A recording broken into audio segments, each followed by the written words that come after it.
The following is a presentation of the Championship Racing Network. Crossed Flags, a racing podcast. It's your midweek fix for racing news and information. Brought to you by the Championship Racing Network. Now let's head trackside to join your hosts, Steve West and Matt Nicholson. Welcome back in, episode number 8. Wow. Who knew? We have longevity of Crossed Flags. I'm Steve West along with Matt Nicholson. Appreciate you joining us again. And not pictured Molly. Who knows? Maybe she'll be a part of this at some point in time. But man, we got a lot of news here. Because if you're a regular listener or viewer to our weekend show, you know we didn't do one last weekend because we were out at the mighty Talladega SuperSpeedway. This weekend, again, no full Saturday morning show because we're going to be out at Barber Motorsports Park, and that is where this little statement that you see behind us comes in because IndyCar came up with a ruling. Strangely, this ruling comes well after the fact. Yeah, well over a month. And I'm kind of surprised it took them this long to get to this point, but they realized that, IndyCar did, that 2 Team Penske cars, specifically the 2 and the 3. The drivers, Joseph Newgarden, the winner, and Scott McLaughlin, who finished second, as I remember. Right. They exceeded what they call the push-to-pass rule. And if you're unfamiliar with IndyCar, there is a time, you got to be, I think, 2 laps into a run. Yes. Yeah. And then they'll activate it, and there are certain spots on the track where you can hit a little button on the steering wheel amongst all the buttons that are on the steering wheel. And it gives you a little bit of boost of horsepower, but you can only use it for a specific period of time on the track, and you're only given a specific number of seconds throughout the course of a race. Well, Team Penske understood and said that somebody had not readjusted the ones that they had used in testing, because apparently in testing, you have the ability to use push-to-pass pretty much at will. Yep. And at any time. They had not taken off the testing push-to-pass system and put in the race-prepped push-to-pass system, and it allowed them to use much more than what you're actually allowed to use. So they said, hey, we're going to accept the penalties. I've heard a couple of people ask, what does this mean? Well, this means that those 2 cars are credited with last and second to last on the day. Right. So instead of coming into Long Beach, Grand Prix of Long Beach this past weekend, leading the points, effectively, they were last and second to last in points. So whatever they're able to do now, it's going to be an interesting hurdle to jump over. Team Penske said they're not going to appeal it. I understand that. I mean, this is something that you can – this is pretty much black and white. Yeah, I mean, you can't get much more black and white than that, like you just said. And accepting that penalty and moving on with no appeal, that's basically, yeah, hey, we screwed up. Yeah. And we're accepting it. We're moving on. Yep. And it was, was it a blatant screw up? No. No, very much an unintentional one. There's no doubt about it, but it is an egregious one at the same time. And we've seen something similar to this. 2 of the Stewart-Haas racing cars earlier on in the year, we talked about it, and I think the first or the second Crossed Flags episode dealing with that whole roof rail deal. Right. And they got nailed with some pretty severe points penalties. It actually put, if I remember right, it was Ryan Preece in the negative. It was Gregson. Was it Gregson? It was. Yeah. I knew it was Preece or Gregson, but one of them ended up being in the negative points, and now that's a hurdle that they're having to overcome. The good thing, if there's a good thing about it, is that this happened early in the season, right? Not late in the year when it really could hurt you a lot more. And it didn't happen in a double points like the Indy 500. Yeah. And you want to talk about hurting? You win the Indy 500 and then have that win taken away? Ow. So, yeah, they're going to be minding their P's and Q's, and that's part of what we're going to be looking at when it comes to Barber. Absolutely. Both of us are going to be out there. I'm lucky enough and blessed enough to have been asked by the fine folks at Zoom Motorsports to be the PA announcer for the IndyCar weekend here in Barber Motorsports Park. We wish it was the Indy 500. I wish it was the Indy 500. And just throwing it out there, if you ever need a PA announcer to fill in at the Indy 500, call me. Zoom Motorsports has my number. Just saying. But yeah, we're going to be out there for Barber. I'm going to be on PA. You're going to have a camera and you're going to be up in that area as well. Get some shots, and so we're going to try and do pretty much effectively what we're about to show you from this past weekend at Talladega, because we had a great time out there. Geico 500 weekend. The weather, got to admit, the weather we were worried about ended up cooperating. Got out there Friday afternoon, real late. They got in Xfinity qualifying, ARCA Menard Series got a practice in. Then Saturday, Cup Series led off with qualifying. ARCA Menard Series got out there and raced. Xfinity Series raced. And all afternoon, we're sitting there watching the radar going, are we going to get this race in? We were not only racing the track, but we were racing Mother Nature. She waited. She did. She was... Even though when it was off track time, she was not on her best behavior. When cars were on track, she minded her manners really well. Yeah. So we were allowed to get the racing in on Saturday, and then the bottom fell out overnight. Got some pretty good showers. Nothing real bad. I mean, it's not like we had tornadoes or anything like that. We got rained on. Pretty good. And it was still raining Sunday morning when I got up and I was making the drive over like Same you way, were. yep. And we were all wondering, we going to get this right? We going to get this race in? We going to be able to do this race today? We're going to have to wait until tomorrow? Is it going to be delayed? All of a sudden, she stopped. And you and I have seen this in action on a couple of different tracks. Mm-hmm. What we used to call the Air Titan, but now they drive Toyota Tundra, so we can't call it the Air Titan. The Toyota Tundra track drying team is what they're called now. And they take those air dryers out there, and we had... 4 or 5 groups of 4 trucks? I think it was 5 groups of 4.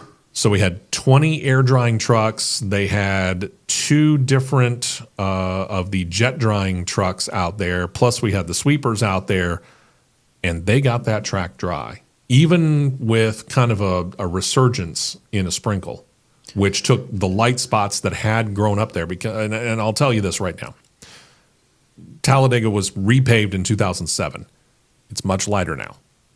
Considerably. Yeah. It's not that dark, almost black that it was when we had the initial pavement down there. It's lightened up. But you go from a light gray to, when it gets wet, to a darker gray, right? One photo I got of it got to give you a really, really, really good depiction. Okay.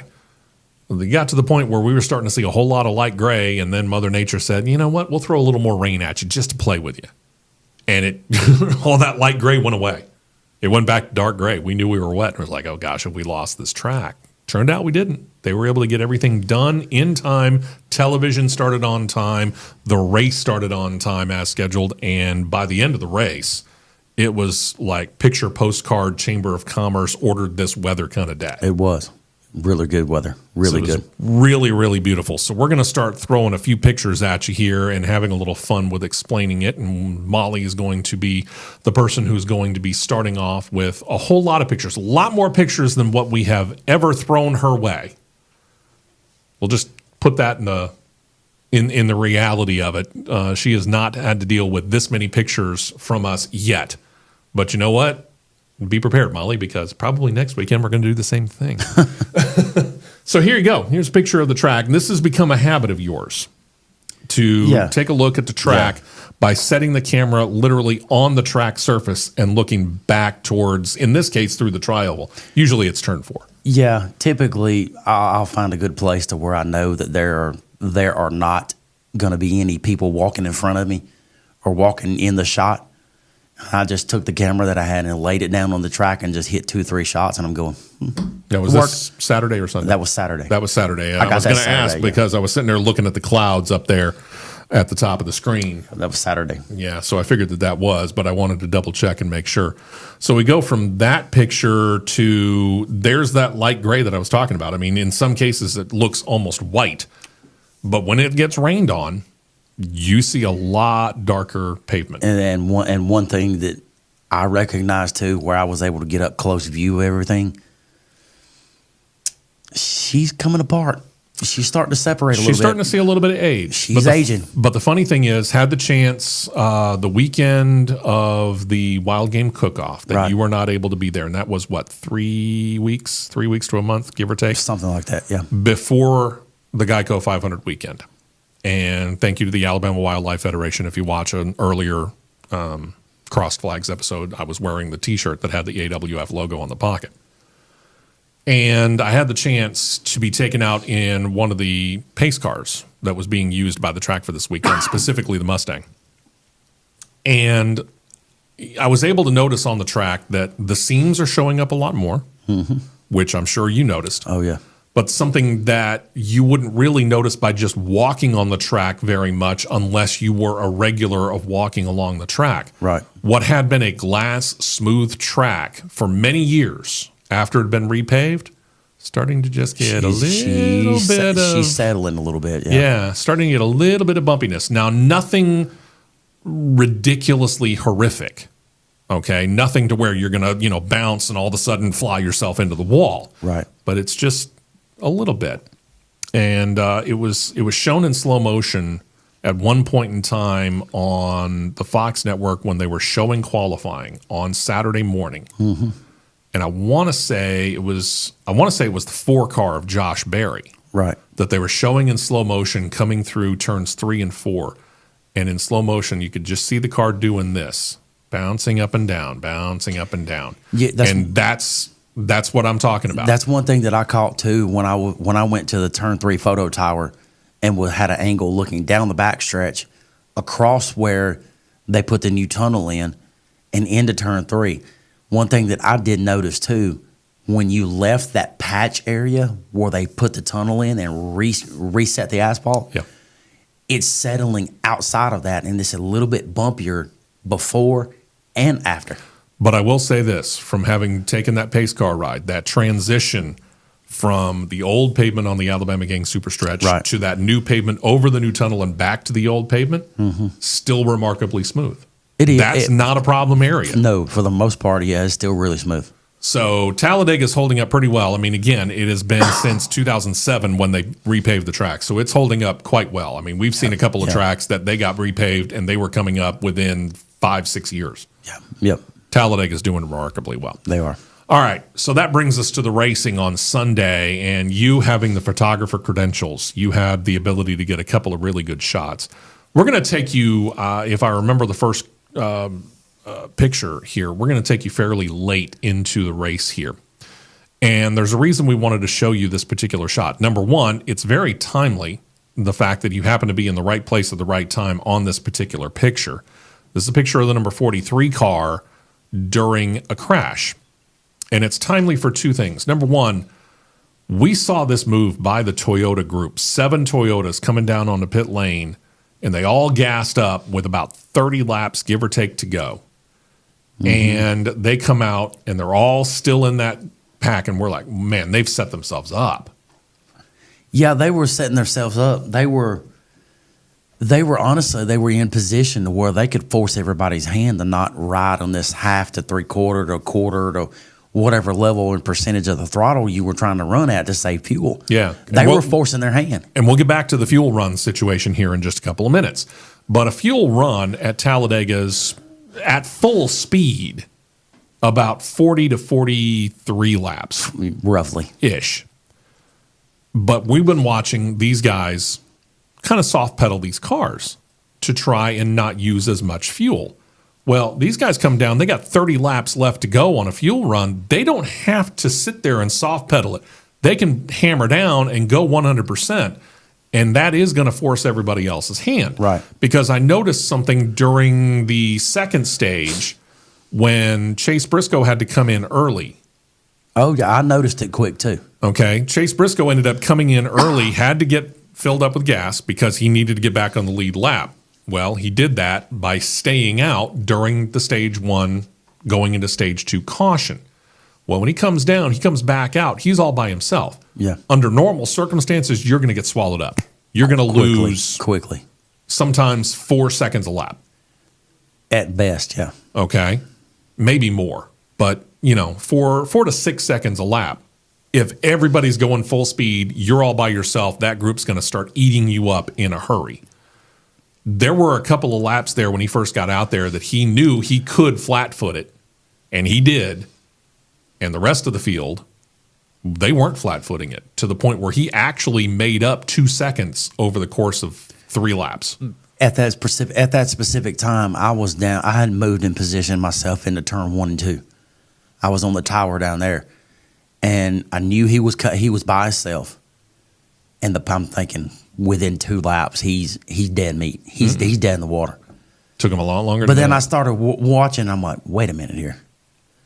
So I pull it out and just shooting from the hip. Let's call it that. I cut the camera off and I took my phone and I was putting him on a stopwatch, and I found a point on one of the fence posts to clock him off of, to clock the gap that when he tripped and when he hit that imaginary line versus to when the pack hit it. And I did it for 3 laps, and I'm going, wait a minute. He's pulling away from him. Yeah. He's stretching, and I'm going, how is that happening? So I was like, all right, I've got to see something here. So the next time I clocked his solo lap. I think that solo lap I clocked him at was low 53s. That seems right. All right. I waited till the next lap when they come back by, time the lead car of the pack. It didn't matter if the lead car was on the bottom by itself, pulling the bottom lane, and everybody else was 3 wide, if he was in the middle or if he was on the top. I think at that time it was Noah Gragson. He was in the middle, pulling the middle lane. Clocked it off of that right there. Clocked it back around. And when he come back around, he was 1.7 seconds faster than the field was by himself. That's not supposed to happen. It's not. But that again, is not supposed to happen. We'll get back to that here in a minute.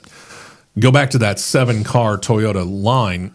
Again, they had this thing locked up. If they had just gone full speed without messing around and bumping bumpers or anything like that, they would have had they would have been able to fight, and they probably would have claimed to win. Probably. But unfortunately, somebody got a little antsy. We seem to think probably John Hunter Nemechek. Oh, I had a clear view of it. John Hunter Nemechek shoved the 23. Bubba Wallace. Going into turn 3, got the 23 tail. You can see right here in the bottom corner. Yeah, there's the 23 right there. Got him tail happy. Therefore, it shoved him into the 43 and turned the 43, and you get this. Yeah. Innocent bystander. 42 had no bit, and I'll call him out. He had no business. I mean, in a 7-car single file line, you have no business pushing the pusher. No. You're not supposed to push the pusher. It just patience for the next 25 to 30 laps, and they would have, at that point in time, fought it out amongst the 7 of them. Right. And we would have figured out who the winner was. That was a fantastic strategy, and now every other team's looking at it. How can we employ that? Yeah. Because NASCAR is nothing if not a copycat game. Yeah. The unfortunate part of it is the driver of the 43, Eric Jones, he's going to miss this weekend because that accident right there caused a compression fracture in his back. And probably, I'm going to say at least 5 or 6 more. Yeah. This weekend, we know that it's Corey Heim.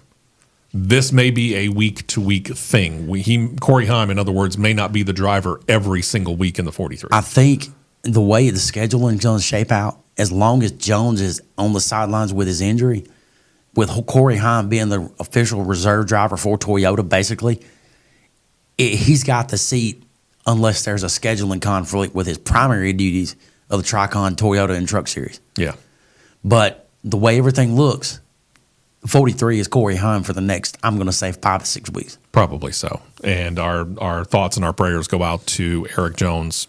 Speedy recovery, man. Just, take it easy. Do everything that you got to do. Being a compression fracture, I'm surprised he was able to get out of the car. Oh, yeah. But the thing about it is, if you listen to the radio. Oh, yeah. I heard right after the fact, I mean, as soon as he hit the wall, he said, I don't know if I'm all right or not. Yeah.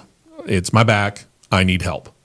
Well, as slow as he was, the slow as he got out of the car, I was thinking, somebody's got a concussion. Yeah. I was surprised he didn't have a concussion. Well, that's true, too. That was surprising. A hard hit. That was a hard hit into that wall. That's eerily of the same angle that black 3-car took in 2001. Yeah. Eerily close. Yep. That's why we have all that safety equipment. That's why we got the safer barrier up there. And it took them, I mean, they cleaned up this whole mess relatively quick. And we stayed under caution for another 2 laps because the safety crew was paying attention to where he hit that safer barrier right up here. Just to make sure that the safer barrier was good enough to continue. The shot that he took, it was loud. Yeah, I bet it was extremely loud. Yeah. It's hard to describe how the level of what it sounded like, but it sounded. Best way I can say it, it sounded like a low end cannon shot from a mile or two away. Yeah, I can believe it. So, Molly, we're going to go to the next picture here because the next picture is going to get us towards the end of the race here, and it was kind of funny in watching this. The guys were fairly tame. I got to admit, throughout the course of this race, they were fairly tame. We didn't really have any real big wrecks other than the Eric Jones accident. We didn't have many caution flags. No. We had 5, I think, was it 4 or 5? 5, I believe. 5 official ones on the day. That one right there, I'm a little surprised because we have dinged NASCAR officials on a couple of occasions for being a little bit too quick tossing a yellow flag. This is last lap, and last lap in NASCAR terms means you've taken the white flag, and NASCAR rules state that the very next flag, be it the checkered flag or be it a yellow flag or be it a red flag, which it'd be extremely abnormal circumstances for them to throw a red flag, but we'll just throw it out there anyway. Regardless, once you've taken the white flag, meaning the white flag has been shown to the field and the leader has hit the start-finish line and officially logged that lap, the next flag finishes the race. And then if they have to, they can go back through and they can make sure of who's out front, depending. To which the way this shaped up right here, the 2022 Truck Series race at Talladega would like a word with the officials after this one. Yeah, no because doubt. This accident happened in the same identical spot that the other one happened. Yep. Same spot. This right here is aftermath. This is after Michael McDowell, and you would expect this, okay? Michael McDowell was leading. Brad Keselowski was right behind him. He was going to try a slingshot maneuver. So Brad Keselowski goes out to make the move. Michael McDowell makes the move up the track to block it. Brad shoots back down because he was anticipating it. Again, this is textbook Talladega, textbook Daytona. This happens at every Daytona and Talladega race. You attempt the slingshot, you move up, person in front of you moves up to try and block and blunt your momentum. He shoots back down. Well, when Michael McDowell came back down, and Michael admits this, it wasn't by much, but he wasn't clear enough, and they went bumper to bumper, and around goes Michael McDowell. Yep. And we'll show you the aftermath of that here in a minute. But this is in the background here. That's effectively the 7 car, which is Corey LaJoie. That's effectively how he hit the start-finish line. He was on the side of his car. It is. And then the 4 car there, that's Josh Berry. 1 car, Ross Chastain here. All of them got a lot of damage. Several other cars got a lot of damage. And then we get to the next one, Michael McDowell. Again, he's been leading the vast majority of that last segment of the race. Yeah. And for a man who, I don't know, if he had just stayed the course, the worst he probably would have finished would have been second. Because I would say fourth. Yeah, I mean, he still would have ended up with the top 5. Yeah. Okay? Because at that point in time, once Brad Keselowski makes his move, if Michael McDowell stays on the bottom, third place driver is Noah Gragson. He and Tyler Reddick, I think, were side by side at that point in time. It was when it had come around. You had McDowell, Keselowski. To the outside was Reddick. To the bottom was Gragson. You had Truex. But that was the first side by side battle. Was that battle for third between Gragson and Reddick? If you've got Keselowski makes his move to the outside and McDowell doesn't move through the block, Gragson pulls up and he's got McDowell's and he's in McDowell's hip pocket. Yeah. So that puts Keselowski in front of Reddick. Reddick had help from Truex. Reddick would have made the move to the outside, which Truex would have went with him. Sure. So that would have been the Toyota team. Keselowski would have been the sitting duck. Yeah. And Gragson would have been able to just push right on the bottom of McDowell. McDowell might have gotten the win. But who knows? Who's to say Gragson wouldn't have made it 4 wide because Gragson had a head of steam coming. Yeah, he did too. So, the unfortunate part of it is that didn't happen. And the next picture, if I remember correctly, Molly, is going to be the one that when we show you this is going to be the aftermath of what happened That's the next with one. with Michael McDowell. Oh, well, there's your winning shot right there. Tyler Reddick got so excited, he climbed the fence. Now, this is a move made famous first by Elio Castroneves in an Indy 500. Yep. And then Tony Stewart did it, and he started to kind of make fun of Elio Castroneves because he didn't feel like Elio Castroneves climbed high enough. Now this has become kind of a one of the celebration moves of climbing the fence. Tyler Reddick ends up with the win there. Yep. And in a very popular win. And I'll say very popular win because turned out that the best basketball player of all time, who is a co-owner of 2311 Racing, the team he races for, notice the logo on the leg says Jordan. The logo on the back is that Jumpman logo. That was what was on the car. Michael Jordan was at the track at Talladega. First time he had been at the track with that logo on the car, and they won. Yep. Really, really cool win. You had a hard time. Matt Coulter, who's our trackside PA announcer, who also is to go into Victory Lane and do the trophy presentation, admitted he had to wade through a bunch of people and wasn't the easiest thing to do because of the number of people that gravitated toward Victory Lane, not just because of Tyler Reddick, who was a pretty popular driver, but because Michael Jordan was there. Yeah.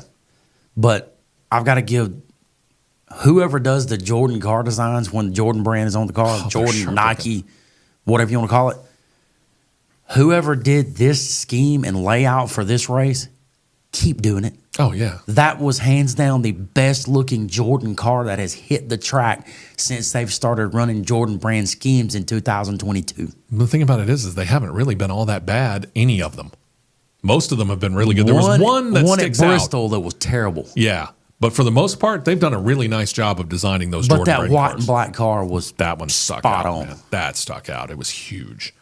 So, yeah, congratulations to Tyler Reddick. You can go ahead and go to the next picture, Molly. I'm trying to remember where the Michael McDowell wreck picture is, but we do have a picture of the aftermath of it. It's maybe we don't. I can't remember. I don't think I sent that one to you. Okay. Well, either way, congratulations to Tyler Reddick. Now let me clear my throat for this one. Yeah.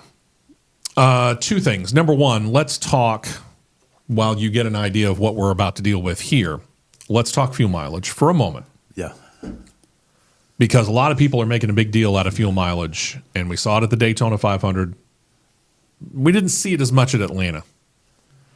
Because while Atlanta's technically a superspeedway rules race, it races different. Sure. And we saw it again at Talladega, where these guys, even the drivers themselves said, I didn't feel like I was racing. And I felt like I was going like 50%. You're the one that's in control of the car. You don't like it, fix it. Floor it, mat it.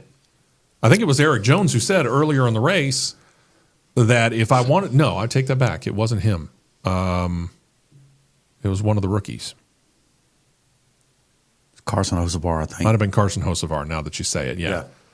Sitting there said, at one point in time, if I matted this, I could pass like 15 cars in the blink of an eye. Oh, yeah. Yeah. Well, you're the drivers. You're the ones that are choosing not to mat it because of the team strategy of we want to eliminate having to do a whole lot of work on pit road. That's on you. Stupid. So it has created this big hullabaloo about, oh my gosh, how are we going to fix this? Well, the problem is that you may not be able to fix it. And I'll say it this way. The biggest talk has been adding a fourth stage. Okay, you want to add a fourth stage? Add a fourth stage. By adding the fourth stage, you say that the fuel run, which we said earlier on in the show, is about 41 to 45 laps, give or take. So you make a stage 40 laps. Okay. Now what? You're still going to get the same thing. You want to know why? Single lug nut. Ever since we got the single lug nut in, we have been able to change 4 tires faster than we've been able to put 2 cans of Sunoco fuel in. Yep. So drivers are taught, you know this better than anybody. Drivers are taught, soon as the jack drops, they go. Well, if they drop the jack now and they're not full, you got a problem. The saying is drop the jack, drop the clutch. Okay. No, drop the jack, dump the clutch. There you go.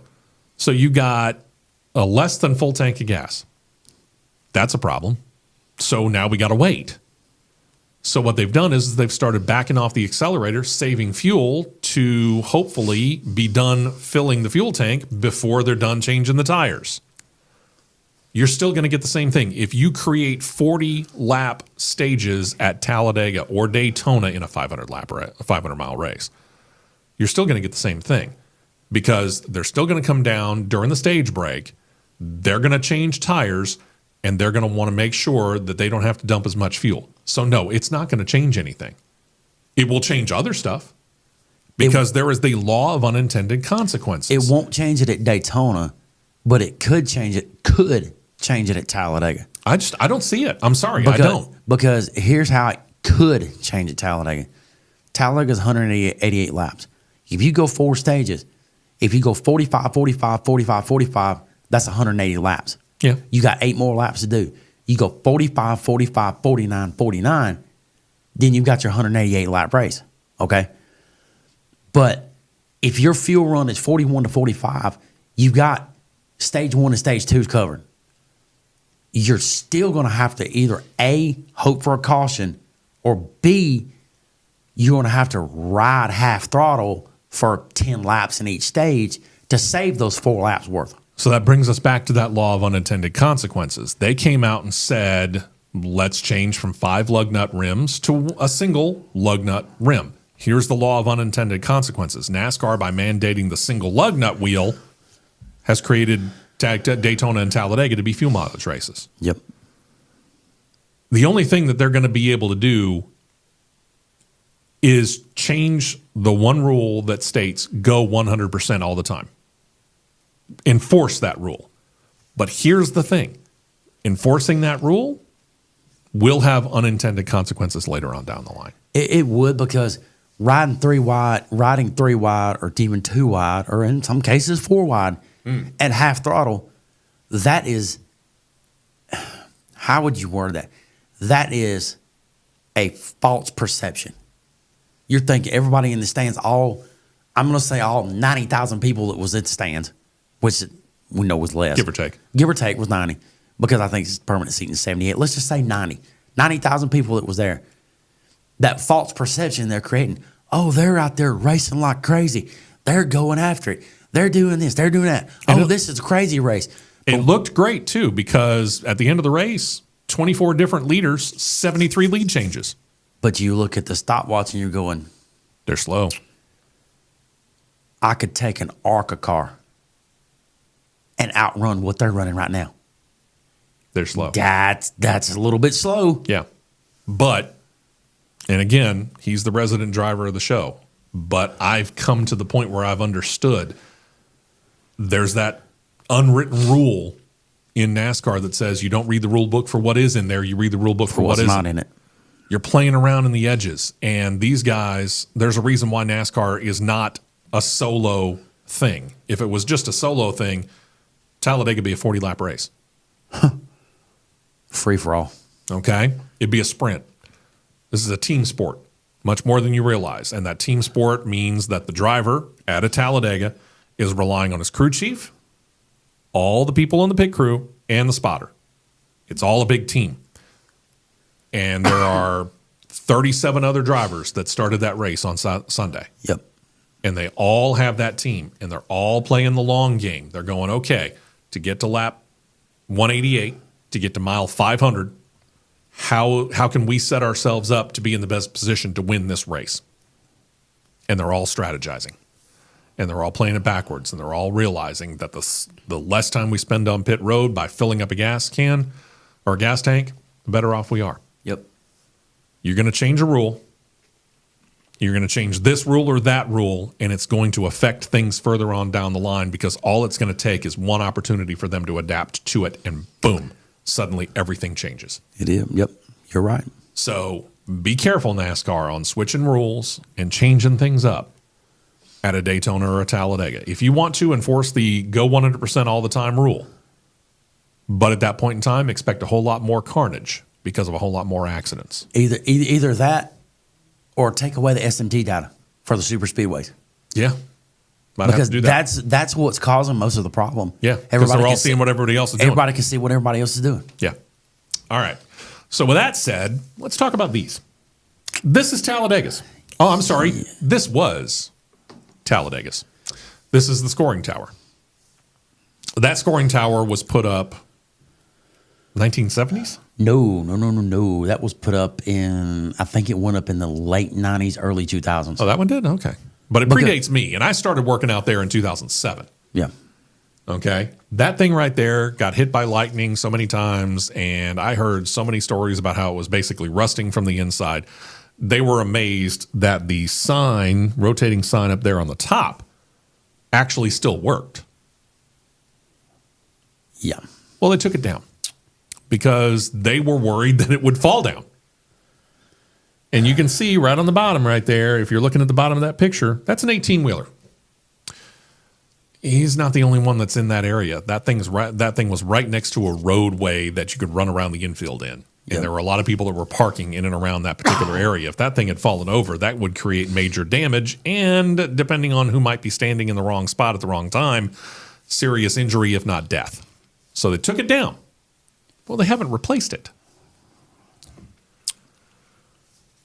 Denny Hamlin, on his podcast, started talking about, and we talked about it here on this podcast and previous episodes, how he had kind of taken Marcus Smith, CEO of Speedway Motorsports Incorporated, to task over not necessarily taking care of his tracks all that well.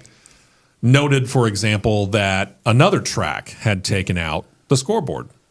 It was Texas Motor Speedway. I think you've got a picture of that one, Molly. Correct.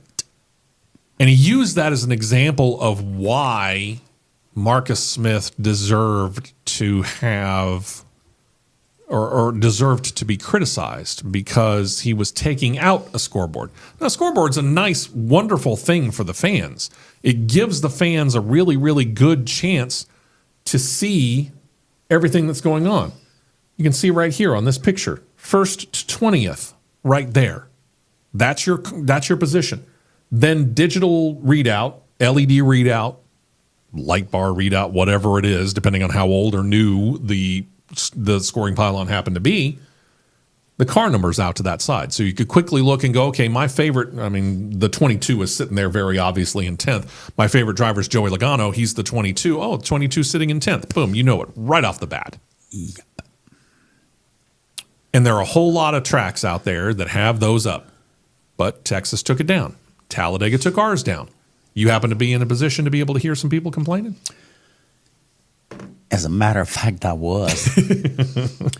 As a matter of fact, I heard Denny Hamlin rip Chip Weil in half. Well, he not that he's not overly deserving of some of that. I'm gonna leave that alone past that. I'm not going to leave it alone. No, I could go into more detail about other decisions that have been made, but I'm going to leave that alone. But the other decisions that have been made, let's base it off of that. I thought Chip Weil was a smarter man than what he was. Uh-oh. I'm going to pull up a quote that came from Toby Christie. Well, let me back up and say this first. Denny Hamlin basically still looked at Chip Weil and said, what are we doing? What are we doing? Chip really couldn't give him a straight answer. Of course he couldn't. Okay. This quote from Toby Christie that he put up on his social media on this past Saturday. I spoke to a representative from NASCAR about the missing scoring pylon here at Talladega. Here is what I was told. And he put his in largely. The old scoring pylon was on the front stretch on the turn one side of things.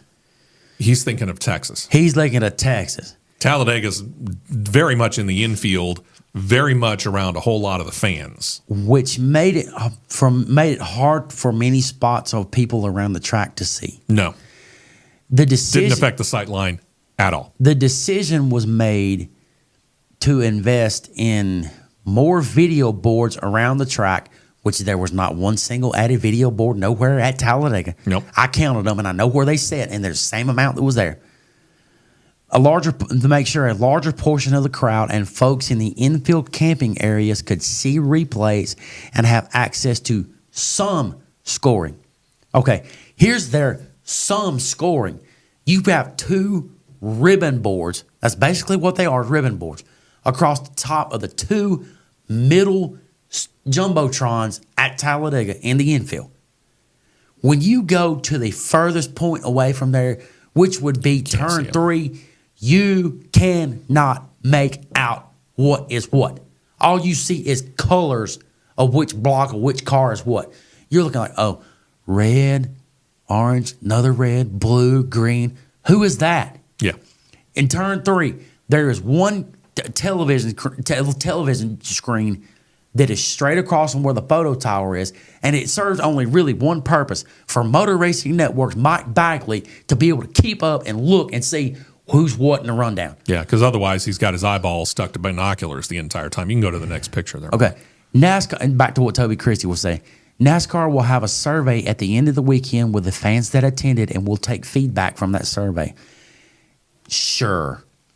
At this time, the rep I spoke with wasn't aware of any changes in the presentation for the boards, which would show more positions or faster scrolling positions for the fans to better keep up with the running order. Nothing changed. No. Nothing. You put that in, and I can't remember which media person put it up, but they had Chip Weil as quoted as saying, and I quote, it really only served a purpose for the people in the infield. The people in the stands really didn't pay attention to it. Want to bet? Okay, this is where, if I ask somebody that has never been to Talladega SuperSpeedway before, and we're going to use Molly as an example. Okay. If I ask Molly a question, when you go to a racetrack, you go to this racetrack and you want to go, okay, I'm going to look for where Chase Elliott's running. Are you going to directly look at that scoring pylon first, or are you going to look at a big screen TV and go, oh, wait. You're going to look at the scoring pylon. Yeah. And that's going to give you the answer faster. Yeah. I mean, the big screen TV, you can't guarantee it because the big screen TV doesn't show as many drivers as the scoring pylon does. They show them in groups of 4.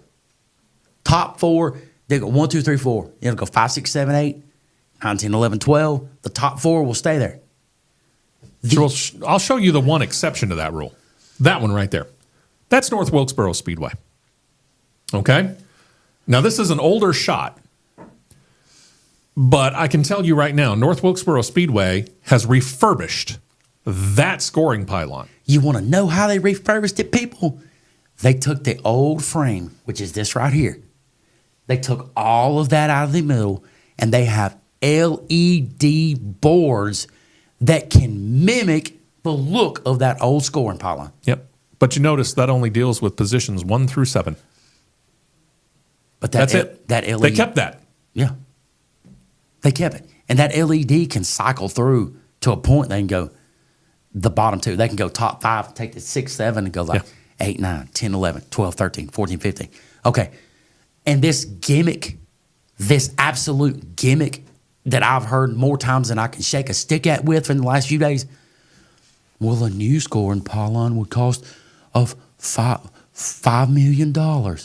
They just spent $50 million on Talladega refurbishing the entire facility. And no telling, only the good Lord above knows how much they spent on this ridiculous, and a lot of people worded it as a ridiculous rebranding.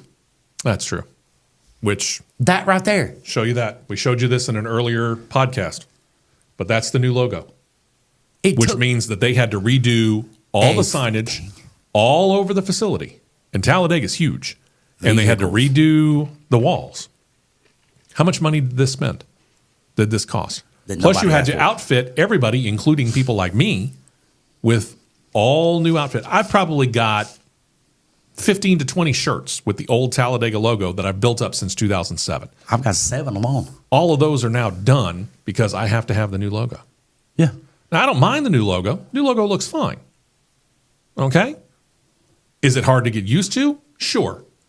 But yeah, new logo looks fine. I don't have a problem with the new logo, but how much money did you spend to put all the new logos up around the track and outfit everybody with with uniforms, shirts, with all the new logos in 3 colors.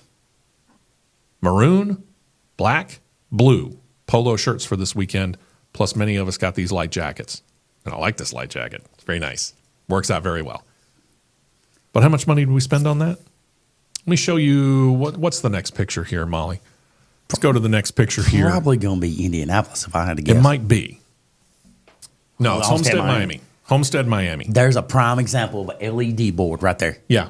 Prime. There's so much stuff that you can do. Oh, gosh. With this particular board. And we saw this in action in 2019 in person when we were down there for Ford Championship weekend. This is a great scoreboard here. Oh, it's outstanding. You know, you make sure it's properly grounded and you put that thing up and you can do so much stuff with it. It is an absolutely amazing board. That was the first time I had seen it, but I had seen pictures of the Indianapolis Motor Speedway one. You can go ahead and go to that one there, Molly. And the Indianapolis Motor Speedway one, I got the chance to see in 2021 when my wife and I went up to Indianapolis to see the IndyCar NASCAR doubleheader weekend that year. Ladies and gentlemen, that is the pinnacle of pylons right there. Now, it may not look it. All of that's LED. Yeah, every bit of it. Because while they did the numbers in this particular order right here, when you are throwing out a restart or the start of the race and they drop the green flag, that entire pylon turns green. Yep. When a yellow flag comes out for a caution, the Yellow. entire pylon turns yellow. Yep. When the checkered flag comes out, you get a nice waving checkered flag on the pylon. Yep. There's so much stuff you can do. And don't tell me that you can't run the vast majority of the field, because look how many of those numbers you can get on that pylon. They got 33 of them right there. Yep. There's a whole lot of stuff you can do. Now, from what I understand, the company that made the original Talladega pylon went out of business. Who are these guys? Go contact them. It's not like they were the only company that ever built the scoring pylon. Yeah, but you look and I'm going to applaud Dover Motor Speedway for throwing the best shade I've ever seen thrown at anybody in my life on Twitter this week. One of their last tweets was, "Hey, why don't we fire this thing up for a weekend?" And it's a picture of the scoring pylon. And it looks just like Talladega's. Yeah. If they can keep theirs up, I'm telling you, Daytona's is the same as Talladega. Mm-hmm. Well, it was. Talladega's was. Talladega's was the same as Daytona's. So you're telling me, do you think they're going to take Daytona's down? Nope. No. Daytona's won't come down. No, they're not going to take Daytona's down. Daytona's the centerpiece. Daytona's Indianapolis Motor Speedway for NASCAR. It is the centerpiece. It is the one that's going to get the most attention. Yeah. And unfortunately, what that means, and this is fodder for Denny Hamlin on his podcast if he wants to use it, quote me, I'll tell you right now, Daytona's going to get the vast majority of the resources that NASCAR is going to spend because NASCAR owns it. And unfortunately, that means to the detriment of a Talladega, to the detriment of a Darlington or a Martinsville or a Richmond or any of the other tracks that NASCAR owns. Whatever your centerpiece is, that's where your money goes. Daytona rules. Period. End of sentence. Yep. Molly, what's our next picture, please? Now that we have gone through and exhausted those two and vented. Yeah. All right. Quick couple of more notes here. This is going to be one of our longer podcasts, I'll admit. This right here. This is the Formula One points rundown. Now you know. 20 cars. Only the top 10 get championship points. First place 25 down to 1 point for 10th place. It's different from NASCAR. It's different from IndyCar. You get points all the way down the field. Yep. 38 cars started at Talladega. First place got 38 points, not including stage points. Okay? Not including the stage points. First place got 38 points. 38th place, 1 point. Same thing in IndyCar. First place, 27 points. Last place, 1 point. This was instituted about 15 years ago. Right. Before that, it was the top 8 positions that got points. Right. But then again, the fields were not necessarily as big. You were fluctuating a lot because there were a lot of teams that were coming and going because financially they were having problems. So only the top 8 positions got points. Then they decided to expand it out to 10. Well, now they feel solid enough to not necessarily expand out to an 11th team and 22 cars, but maybe we'll expand out the points. And we'll give the top 12 points. So everything down to 7th place would stay the same. 8th place would get 5 points, 9th place 4, 10th 3, 11th 2, 12th 1. Tell me, why does this make sense when you have traditionally done half or less of the field getting points? Why does this make sense if you're not setting the stage for an Andretti Global to come in and create that 11th team and 22 cars? How in the world does it make sense that you would switch up the point system then? To borrow a line from the legendary comedian Bill Engvall, here's your sign. Here's your sign. Andretti's coming. Yeah. It's probably already a done deal. Formula One, you might as well just admit it. Sooner or later, Andretti is going to set up, because right now they're outmaneuvering you, Formula One. Andretti Global has already opened up their shop in Silverstone, England, and said, we plan to enter cars into the Formula Feeder Series, Formula 3, Formula 2, because they want to develop drivers over the course of time because they want to be there for the long haul. So they've got a shop that they're building outside of Indianapolis, which should be open about this time next year. Yep. They've built a shop and have staffed the shop in England where the F1 team will kind of base everything out of. They'll build the cars in Indianapolis, but the race team itself will be based out of England like 7 out of the 10 F1 teams currently are. Right. They're going to have an F2 and an F3 team. They're bringing in the one automotive company that they previously have never been able to get in Formula One, General Motors. Still one of the biggest car companies on the planet.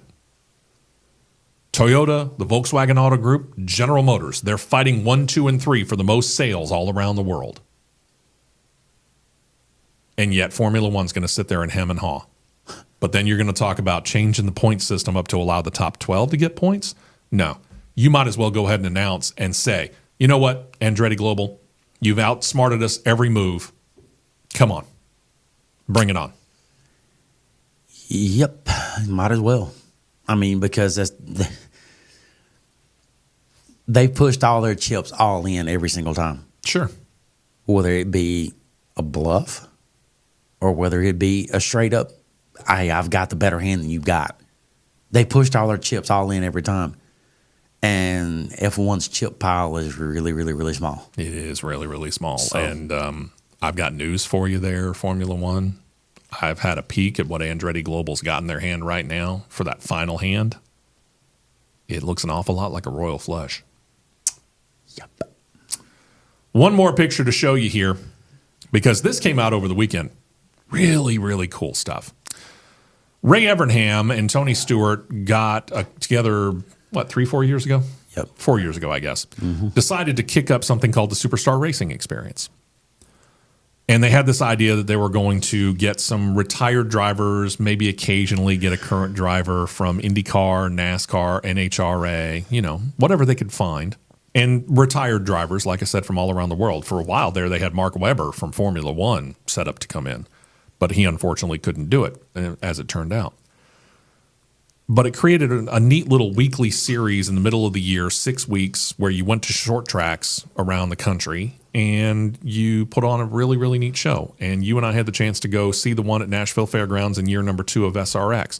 That place was packed out. Oh, it was sold huge. out that night. Huge. And pretty much every time they went to a track, SRX sold out. This year, they suspended operations. They got bought by the Skip Barber Racing School. We keep hearing that they're going to try to revive it, maybe even as soon as later on this year. But we haven't heard anything. Well, about the same time they decided to suspend operations, that particular logo popped up once again. the old International Race of Champions, also known as IROC. This was a series that ran from 1975, I think it was, to 2006. And first year, they ran Porsche 911s, which that would have been a cool little thing to ride. And then they switched to Chevrolet Camaros, and they went Chevrolet Camaros really all the way up into the 1980s, mid to late 1980s. And then they switched from there, and they went to Dodge. They first went to the Dodge Dodge Daytona. It was a small little car, but it was still kind of cool. Then to the Dodge Avenger, and then they went back to General Motors, and they used Pontiac Firebird Trans Ams until the very end. Well, Ray Evernham kind of divested himself from SRX because of how things had changed over the couple of years since then, and he got a hold of the former co-owner of Michael Waltrip Racing, Rob Kaufman. Yep. And they went in and they bought the rights to this brand right here, the old IROC series, and said, yep, we plan on bringing it back. Later on this year, this came out just this past weekend, they're going to grab as many of the old cars, and it doesn't matter what era, all the way back to the Porsches, all the way up to the final year in 2006. They're going to grab as many cars as they can. It's going to be an exhibition thing. It's not actually going to be a race. And they're going to go out onto Lime Rock Road Course in Connecticut. Lime Rock Park, yep. And they're going to show these cars off on that weekend. I can't wait. That would be worth a trip. It would be. It would be worth a trip. Yeah. But it's definitely going to be worth watching on TV, because to see these old cars out there and to see this, because you and I have heard this ever since really they kind of shut it down. They ever going to bring back IROC?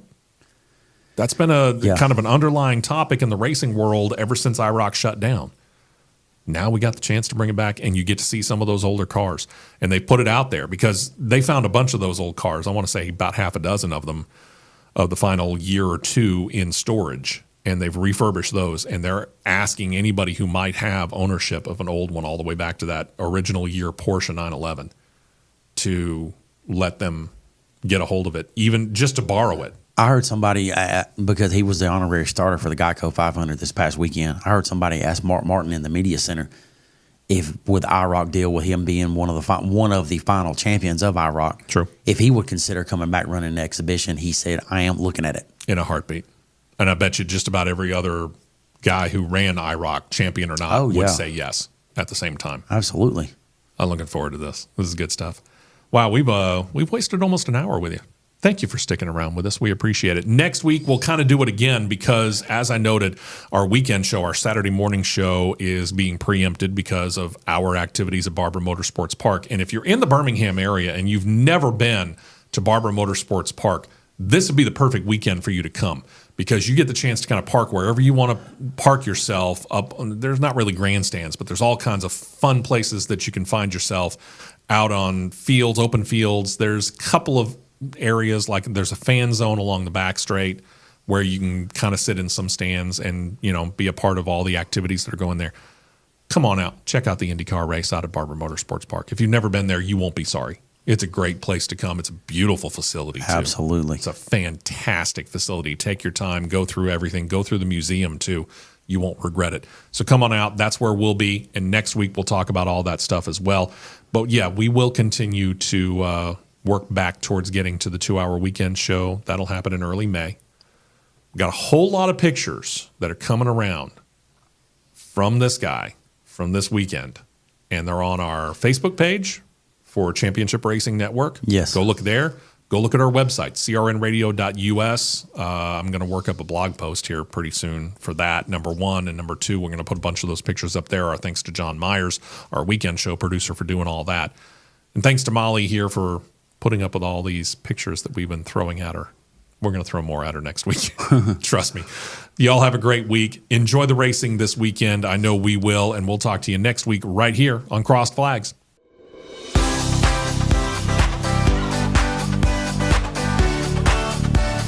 You've been listening to Crossed Flags, a racing podcast.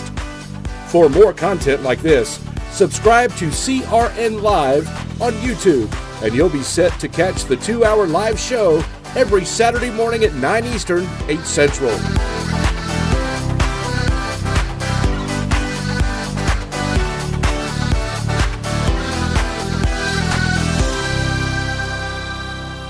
This has been a presentation of the Championship Racing Network.